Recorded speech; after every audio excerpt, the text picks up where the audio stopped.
Ici, au Palais des Congrès, où se trouve le siège du Conseil constitutionnel, l'examen des recours pour l'élection présidentielle du 12 octobre prochain est donc terminé devant le Conseil constitutionnel. Un seul recours parmi les 35 introduits aura retenu l'attention du Conseil constitutionnel. Il s'agit du cas du mouvement populaire de Jean-Jacques Ekindi, dont la sœur a contesté la candidature d'Hilaire Zipan, lequel a vu donc son ambition présidentielle stoppée par le Conseil constitutionnel.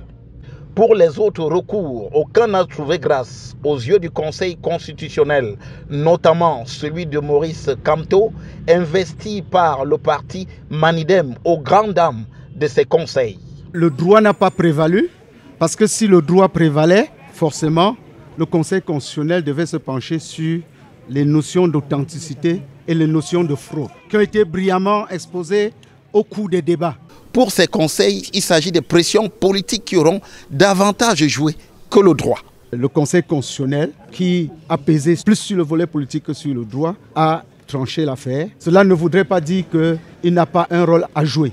La même déception est également visible chez le candidat Shewa David, qui avait été investi par le parti de feu Paul-Éric Kinguet et qui a vu sa candidature contestée. J'ai présenté toutes les preuves.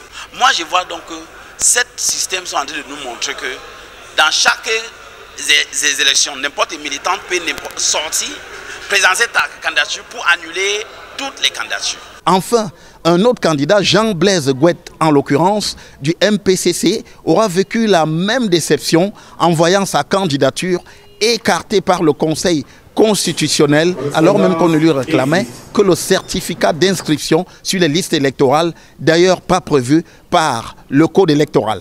En toute honnêteté, avec ça comme injustice, je pense que l'ELECAM n'est pas prêt à organiser l'élection présidentielle. Parce que si le président de l'ELECAM s'assoit dans son bureau, il n'est pas capable sur sa machine de taper, savoir que les 13 candidats qui ont été retenus, ces 13 candidats, il passe lui-même au pain fin le nom de chaque candidat et voir s'il est inscrit sur la liste ou pas. Ce n'est pas possible.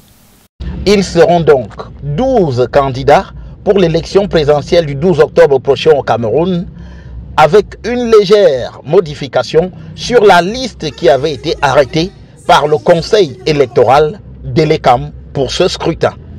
Depuis le Conseil constitutionnel au Palais des Congrès à Yaoundé, pour Equinox Télévision, Joël Essengue, Gizogo.